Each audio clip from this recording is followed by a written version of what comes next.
यदि आपका विश्वास है कि एक सर्वशक्तिमान, सर्वव्यापक और सर्वज्ञानी ईश्वर है जिसने विश्व की रचना की, तो कृपा करके मुझे यह बताएं कि उसने यह रचना क्यों की। कष्टों और संतापों से पूर्ण दुनिया, असंख्य दुखों के शाश्वत अनंत गठबंधनों से ग्रसित, एक भी व्यक्ति तो पूरी तरह संतुष्ट नहीं है। भगत सिंह ने ये बात मैं नास्तिक क्यों हूं में लिखी थी। लगभग ऐसे ही विचार की जमीन तैयार करते हुए थॉर लव एंड थंडर शुरू होती है। भगत सिंह उस लेख में एक जगह कहते हैं कि मैं तो उस सर्वशक्तिमान परम आत्मा के अस्तित्व से ही इनकार करता हूं। भगत सिंह हमारे हीरो हैं, वो भगवान को नहीं मानते थे। थॉर की चौथी फिल्म में गोर द गॉड बुचर पारंपरिक विलन है। वो देवताओं को मानता था, देवताओं को अपने दुख का कारण जानता था, इसलिए वो तमाम देवताओं को मार देना चाहता था।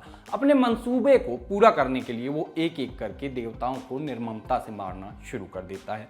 दूसरी ओर थॉर है, अतीत के दुखों को झेलता हुआ, प्रेम में प्रेम से भागता हुआ और बार बार के दुखों से उकताकर ब्रह्मांड की लड़ाइयों में समय काटता, गार्डियंस ऑफ गैलेक्सी के साथ मदद मांगने वालों की ओर से लड़ते हुए, जो लोग अपनी लड़ाई नहीं लड़ सकते उनकी ओर से लड़ते हुए थॉर अपने दिन बिता रहा होता है। इसके बाद जो कुछ भी होता है वो बताना मात्र और मात्र फिल्म का स्पॉइलर होगा, इसलिए कहानी के नए हिस्से बताना हम यहीं पे रोक देंगे। अब हम सिर्फ फिल्म के फील पर बात करेंगे। कहानी थॉर की है। माहौल ऐसा बनाया गया है कि जो आपको ब्लिप के बाद, चुटकी के बाद पसरी उदासी से घेरे रखता है। लेकिन चूंकि कहानी थॉर की है तो फिल्म में थॉर की उदासियां भी मिलती जाती हैं, जिन्हें टिपिकल थॉरीय पराक्रम की फुहारों से लाइट बनाए रखने की कोशिश होती है। यही वो समय है जब हम फिल्म के अच्छे और बुरे पहलुओं की बात करते हैं। तो अच्छे पहलू क्या हैं? कोर्ग रैग्नारॉक में चंद डायलॉग्स के साथ फैंस का फेवरेट बन गया ये कैरेक्टर। इस फिल्म में भी कहने और करने के लिए इसके पास बहुत कुछ था। वो एक बार फिर से अपनी बातों और कामों से ध्यान खींचता रहता है। डॉक्टर जेन फॉस्टर, ट्रेलर में आपने उन्हें माइटी थॉर के तौर पर जितना देखा, कहानी उससे कहीं ज़्यादा और फिल्म के फ्लो को मेंटेन रखने के लिए ज़रूरी है। विज्ञान और जादू की कई थ्योरीज पहले की फिल्मों में बताती आई जेन फॉस्टर इस बार भी दोनों के साथ कमाल करती दिखी, जो सिनेमा हॉल में हल्ला मचवाने के लिए काफ़ी थी। यही वजह रही कि आप उन्हें माइटी थॉर मान लेते हैं, मजबूर होते हैं, या कम से कम उन्हें डॉक्टर जेन फॉस्टर कहने के लिए। और ऐसा क्यों है ये आपको फिल्म देखने के बाद समझ में आएगा। गोर द गॉड बुचर, तीसरी चीज जो फिल्म में बहुत अच्छी है। दृढ़ निश्चयी विलन के तौर पर और अपनी ताकतों के साथ क्रिश्चियन बेल इस फिल्म पर छाए रहते हैं। जिस तरह की रंगहीन दुनिया और रंगहीन शक्तियों से वो भय का माहौल बनाते हैं, वो अच्छी एक्टिंग के बिना काफी भोथरा नजर आता। और यहीं पर क्रिश्चियन बेल पर लगाए गए सारे डॉलर्स वसूल होते हैं। कई बार आपको लगता है कि तमाम उछल कूद के बीच एक्टिंग सिर्फ इसी पक्ष से होती हुई नजर आ रही है। चौथी अच्छी चीज, स्टॉर्म ब्रेकर, डूबते तारे की शक्तियों, कॉस्मिक धातु उरु और ग्रूट के बाजुओं से बने स्टॉर्म ब्रेकर का थॉर से इमोशनल कनेक्ट इस फिल्म में आपको दिखता है। एमसीयू के लिहाज से म्योनिर अगर आपको लगता है कि थॉर का फेवरेट या मूल हथियार है, तो गिल्ट में भरने के लिए आप तैयार रहें। फिल्म के कुछ हंसाने वाले सीन स्टॉर्म ब्रेकर के हवाले से आते हैं। साथ ही इस बार स्टॉर्म ब्रेकर की और खूबियां खुलकर सामने आती हैं और शक्तियां खुल के सामने आती हैं। एक बार फिर से वही बात कि उन पे ज़्यादा बात करेंगे तो स्पॉइलर होगा। जाने पहचाने चेहरे, पांचवी चीज़ है जो इस फिल्म में मुझको बहुत अच्छी लगी। एमसीयू अब जिस स्टेज पर आ गया है, कई दुनिया एक साथ खुल जाती हैं। आपने पिछली फिल्मों में देखा, कई नए चेहरे आपको दिखने लगते हैं। लेकिन थॉर लव एंड थंडर इस मामले में हल्की फुहार देती है कि कई जाने पहचाने चेहरे थोड़े टाइम के लिए आते हैं, लेकिन संतुष्ट करने वाली मात्रा में आपको दिखते हैं। इस छोटी सी बात से वैसे बहुत फर्क नहीं पड़ता बड़ी फिल्मों में, लेकिन फील के मामले में ये बड़ा सूदिंग लगता है। बात करते हैं बुरे पहलुओं की।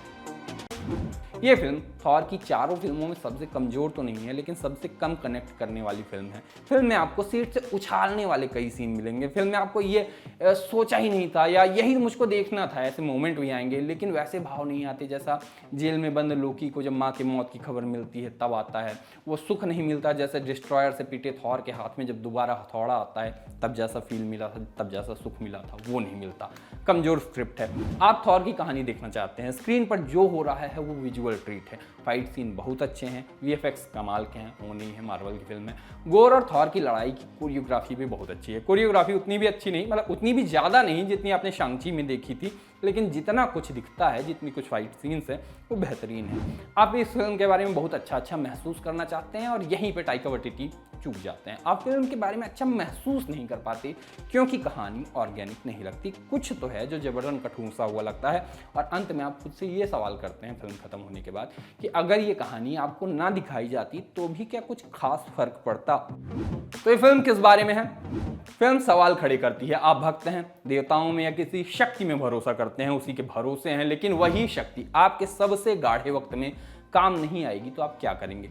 यही सवाल गोर और थॉर दोनों के सामने आता है। फिल्म की सुंदरता यह है कि दोनों ही एक ही तरीके से रिएक्ट करते हैं, एक जरा ज्यादा वायलेंट तरीके से और दूसरा सुधारात्मक कदम उठाते हुए। थॉर आम समस्या दिखाता है, जिम्मेदार लोगों के सामने सवाल खड़े करते हुए, जबकि जिम्मेदार लोगों की प्राथमिकताएं तो कुछ अलग ही हैं। वो उसे मात्र फैक्ट सामने रखने का दंड देने लगते हैं। यहाँ थॉर से रिलेट कर पाते हैं। असल समस्या बताने पर सुधार के प्रयास की जगह मिलती है सजा, और मजे की बात यह है कि सजा उसे नहीं मिलती जो दोषी है, मात्र फैक्ट रखना ही ईश निंदा मान लिया जाता है। वही जो चहुओर होता दिखता है, लेकिन अंत में तमाम चीजें डिज्नी की किसी दूसरी फिल्म की तरह प्रेम को सर्वोपरि बता देती हैं। टाइटल ड्रॉप फिल्म के आखिरी दृश्य में होता है, जो अंततः फिल्म के नाम को चरितार्थ करता है और अच्छा भी महसूस कराता है, फिल्म के लिए भी और थॉर के लिए भी। फिल्म में क्रेडिट सीन की बात कर लें, मिड क्रेडिट सीन एक नए कैरेक्टर को पेश करता है और कहानी को आगे ले जाने का वादा करता है। वहीं एंड क्रेडिट सीन फुलफिलिंग है, आपके चेहरे पे एक अच्छी सी मुस्कान छोड़ जाता है। कुल जमा थॉर लव एंड थंडर अच्छी नीयत से बनाई गई फिल्म है, लेकिन जबरन बनाई गई फिल्म लगती है। मैं आशीष, कैमरे के पीछे जतिन। इस रिव्यू में इतना ही। ऐसे ही और रिव्यू, फिल्मी कहानियाँ और फिल्मी न्यूज और दुनिया भर की न्यूज़ के लिए जुड़े रहिए लल्लन टॉप और लल्लन टॉप सिनेमा से।